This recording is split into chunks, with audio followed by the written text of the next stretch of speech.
Once, when the stars still looked freshly painted across the sky, there was a valley wrapped in quiet hills and silver-lined streams.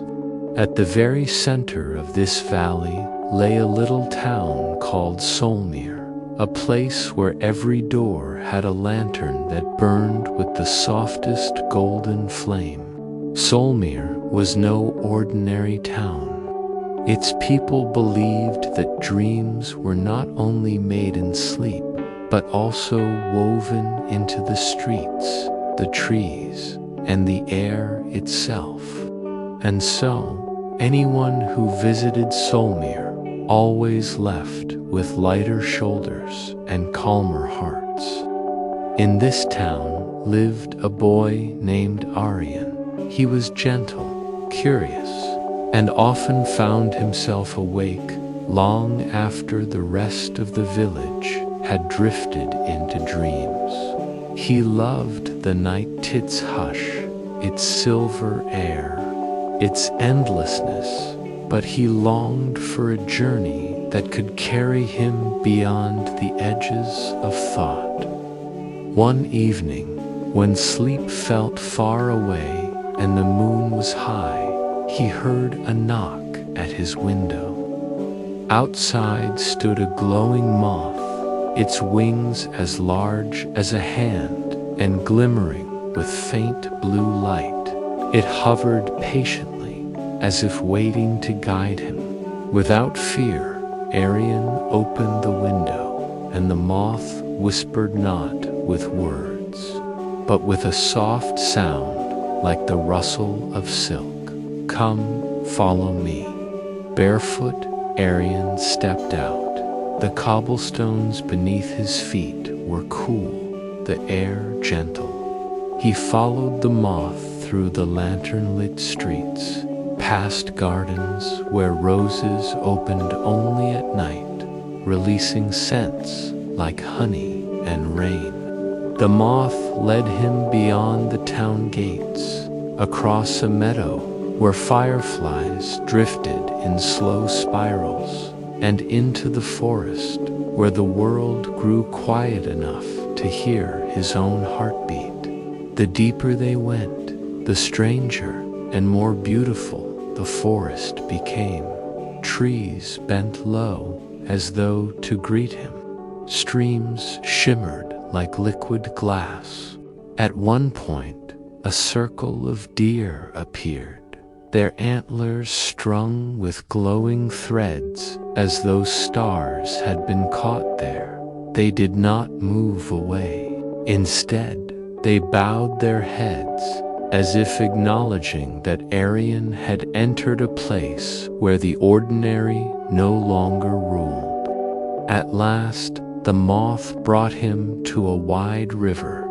Its surface reflected not only the stars, but also shapes that did not exist in the sky-floating lanterns, drifting islands, and glowing bridges that had no end.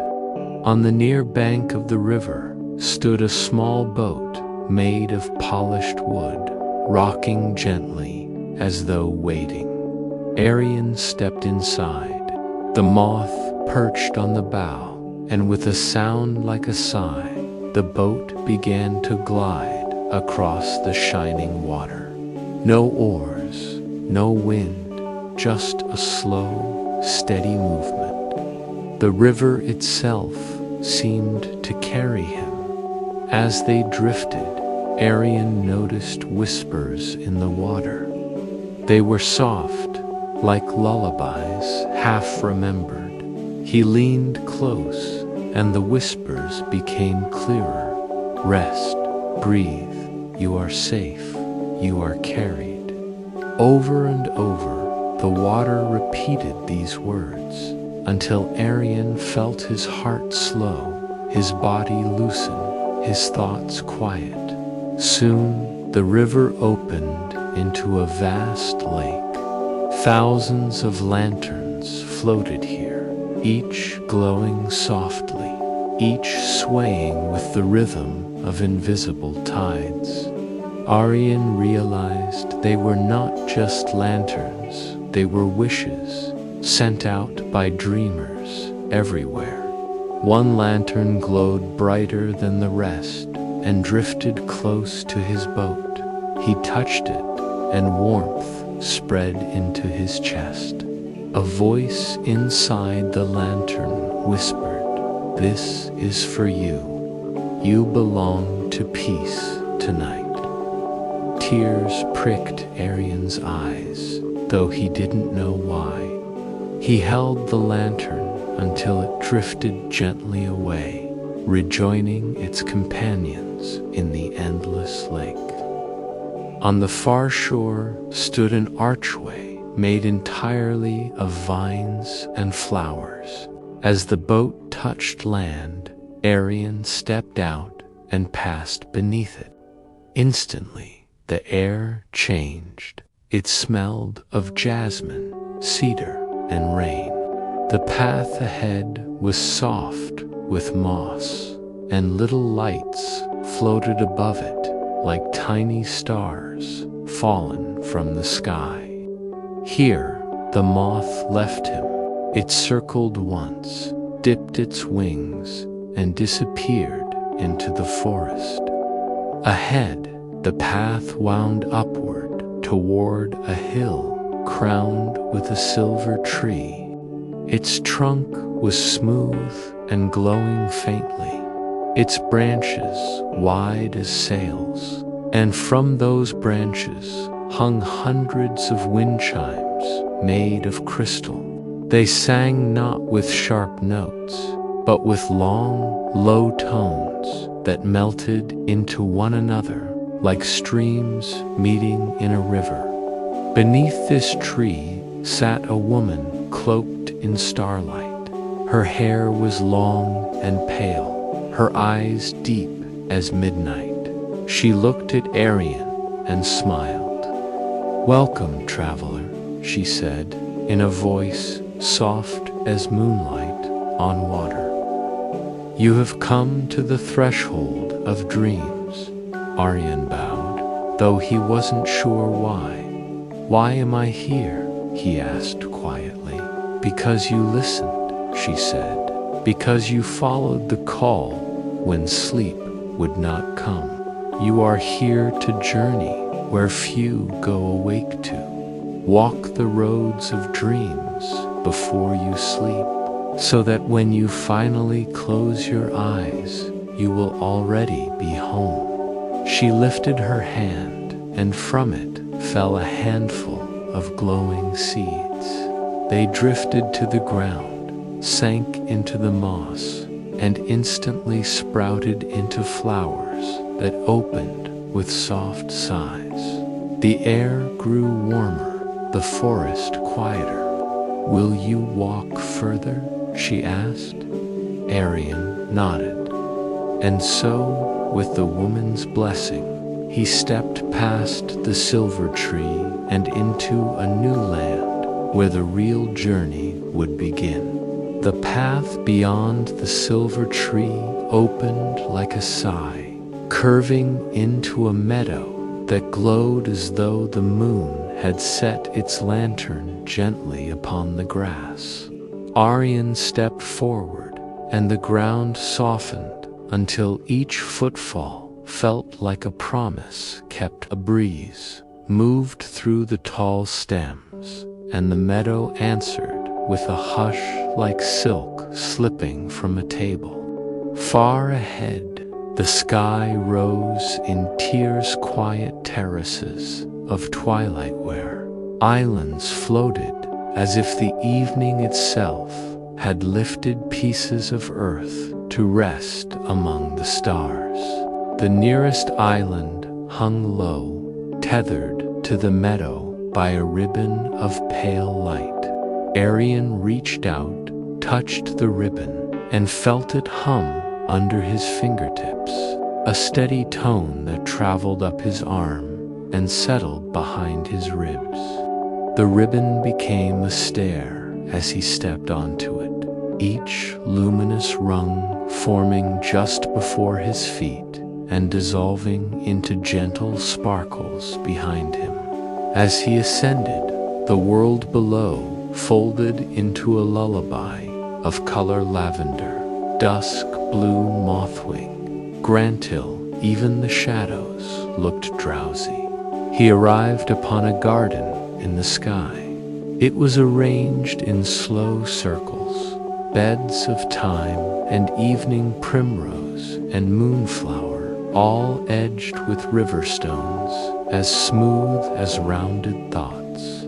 The air here was warmer, filled with the fragrance of leaves that had spent all day collecting sunlight and now released it like a story told at the end of supper. A gardener knelt in the nearest bed, tending vines that grew like stanzas, each leaf the shape of a pause, each bloom the color of a kind memory. The gardener looked up. Their face was untroubled, lit by the easy patience of seasons. "Welcome," they said, brushing soil from their hands. "This is the island of slow things. Sit, let your hurry catch up with your gentleness." Arian sat upon a bench carved from driftwood. Near his shoulder, a small bell hung from a hook. It did not ring when the breeze passed. It rang only when a thought tried to run. Twice it chimed a soft, mindful note hand. Twice Arian smiled as the thoughts slowed, turned, and settled beside him like friendly birds. The gardener poured water from a clay jar onto the garden paths. The water did not stream or splash. It unrolled like ribbon, laying bright tracks that sank slowly into the thirsty earth. "We water the paths," the gardener explained, "so that those who walk them know each step matters no more and no less than the next." They offered Arian a fig, split neatly in two. It tasted of warm afternoons and patient trees. The sweetness spread through him, not sharp, not sudden, just steady until he felt as if someone had remembered to draw a blanket over his shoulders. "Thank you," he said, and meant it with his whole chest. The gardener nodded, pleased, and pointed to an arch of woven willow at the far end of the island. "When you're ready, pass through. The air after the arch is made of quiet. It will bear your weight without complaint." He rose, waved a gentle goodbye, and stepped beneath the willow. At once, the sky hushed further, and a narrow bridge formed out of stitched moonlight. It carried him to the next island, which looked from afar like a curled cat asleep on a windowsill. Up close, it proved to be a library, its walls grown from pale trees whose bark had smoothed into shelves. Upon the shelves sat thousands of jars, each holding a note of music that pulsed like a heartbeat. A librarian with silver hair and dark, patient eyes stood at a long table, labeling a new jar, "Lullaby for a morning that felt like evening." "Come in," said the librarian. Their voice had the same warmth as the lamps in the corners. "You have reached the library of forgotten lullabies. Here we keep every melody too soft for the world to hear the first time." They held up the new jar. Inside, a tender tune drifted in slow circles, shy and hopeful. "But we do not hoard them. When people grow tired, the night takes what it needs and returns the rest at dawn. Aryan walked between the shelves.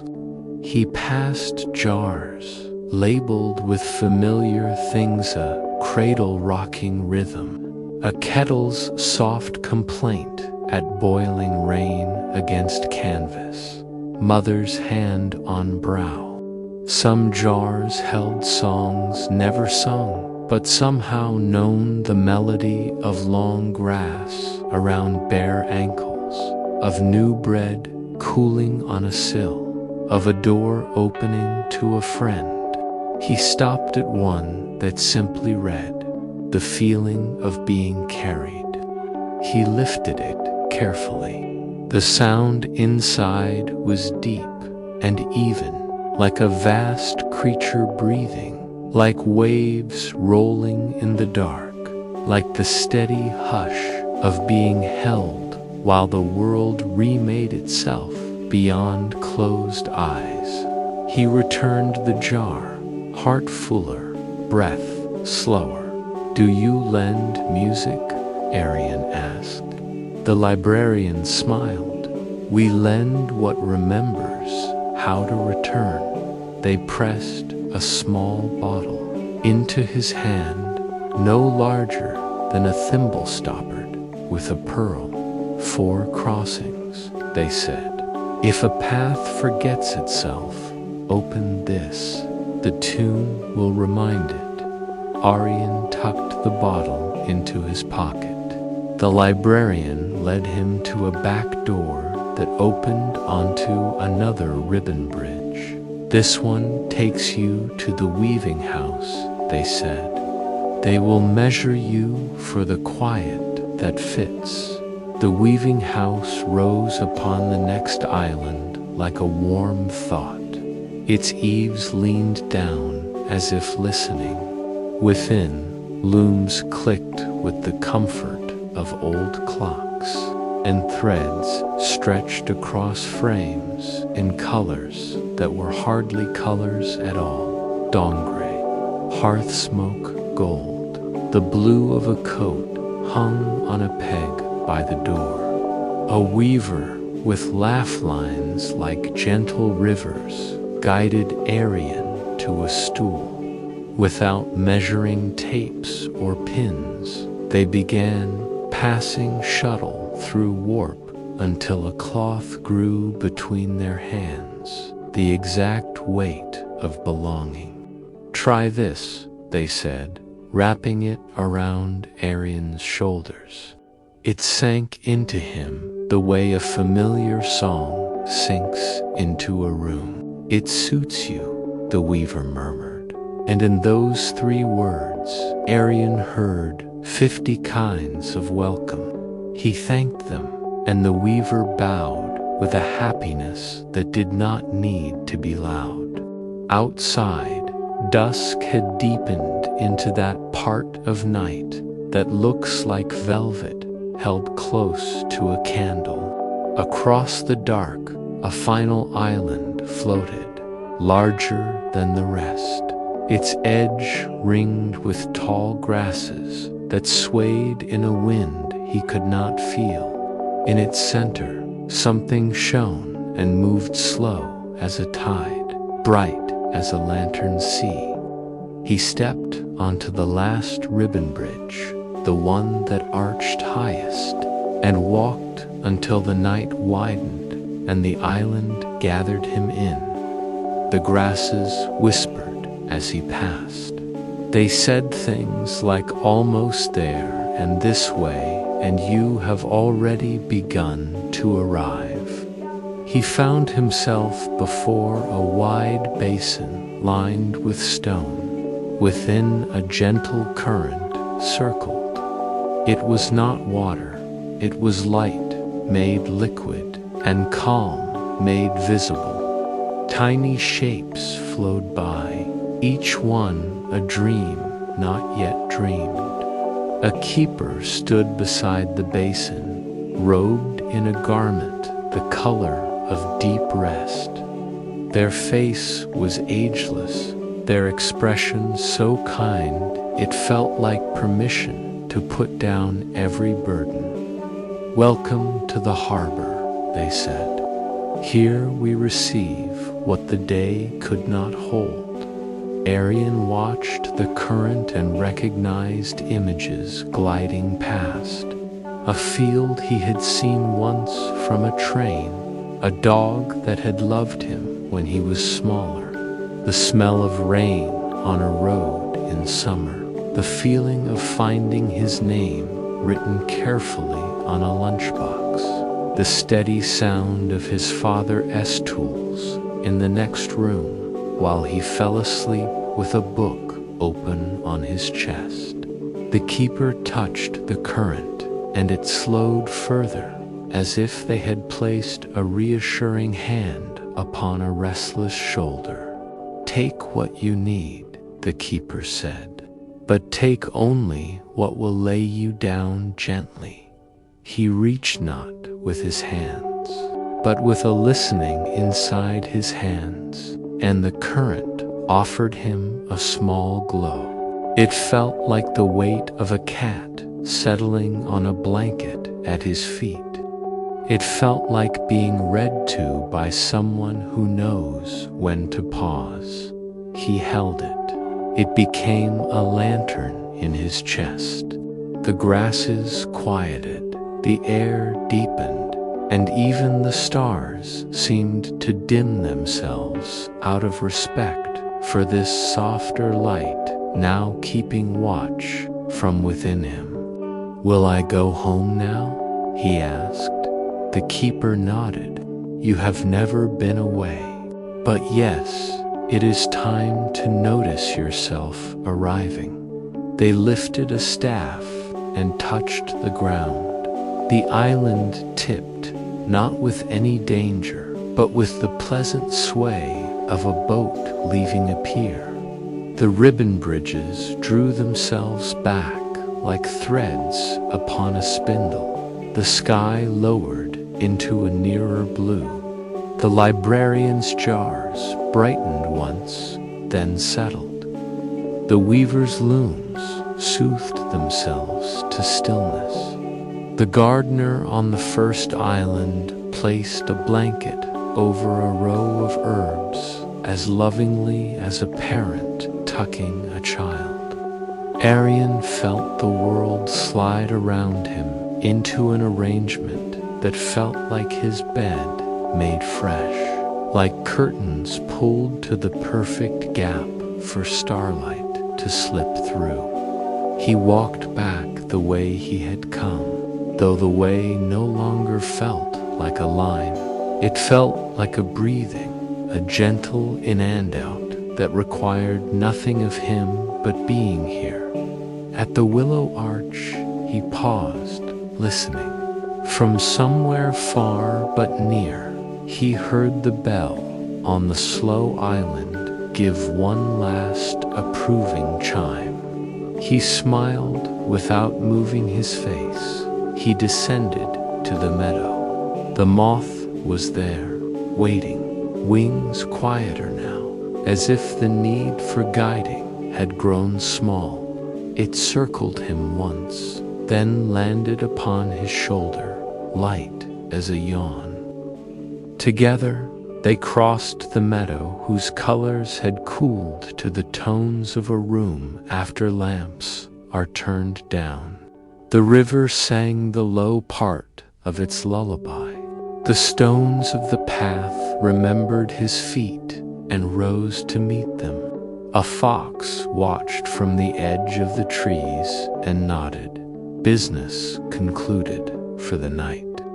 The arch of vines at the far shore let them pass with a rustle that sounded very much like good job.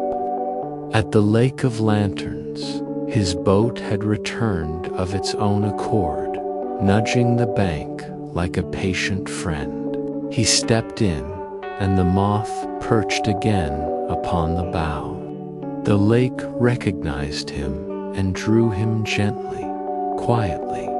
The lanterns swayed as he went by, each one giving a small bow of light. He saw the one he had touched earlier. It glowed not brighter than the others, but exactly as much as it needed to, like confidence that does not forget kindness. He saluted it with a look and felt saluted in return. The boat slid back into the river, which narrowed and slowed as if unwilling to hurry the last part. The whispers rose again, rest, breathe, carried, home, and this time Arian did not lean to hear. He allowed the words to lean toward him and find their place inside the spaces that had been made for them tonight. At the bank beneath the first trees, the boat paused. He stepped out, and the ground said welcome back by being exactly the way he remembered. The forest guided him by becoming a little more itself. Leaves breathed, branches bowed. An owl moved from one tree to another with a hush like a hand smoothing wrinkled sheets. When he reached the edge of Solmir, the town's lanterns flickered in an agreement that felt like a secret handshake. We are still here. You are still you. He walked the familiar street, now both smaller and bigger smaller because nothing needed to be proven. Bigger because everything had room to be gentle. At his door, he lifted the latch, and the latch answered with the softest click, the kind that knows how to be proud of its work without making a fuss. He went to his room. The window stood open the way a friend stands with arms available. The bed waited, no longer just cloth and wood, but the destination of a whole sky. He sat upon the edge and felt the mattress answer him with a sigh that was not air but relief. He lay down. The cloth from the weaving house, the color of belonging, had followed him somehow. Or perhaps it had always been here, now seen for what it was. He drew it over his chest, and it cooled and warmed in the exact ways a body asks without words. The moth settled upon the sill and folded its wings. For a long moment that was shorter than a blink, longer than a lifetime, nothing happened except everything the night knows how to do when a person is at last ready to be carried. The room learned his breath and matched it. The roof learned the room and guarded it. The town learned the roof and kept watch. The valley learned the town and curled closer. The sky learned the valley and pulled a coverlet of stars to just below its chin. The world held still, the way you hold still, so as not to wake a child who has fallen asleep on your shoulder on the last steps to bed. Arian closed his eyes. The library's thimble-sized song loosened its pearl and played the smallest tune, too soft to hear, just right to feel. The gardener's watered paths dried to a gentle matte calm. The weaver's threads remembered the exact warm shape of his ribs and kept it kindly. The keeper at the harbor extinguished one lantern the way you blow a kiss. The islands, now high above, rearranged themselves into constellations that sailors would someday name after ordinary tendernesses. The blanket, the mug, the window, the hand on brow. The silver tree at the threshold of dreams let its chimes continue very faintly. A final seam stitched with moonlight.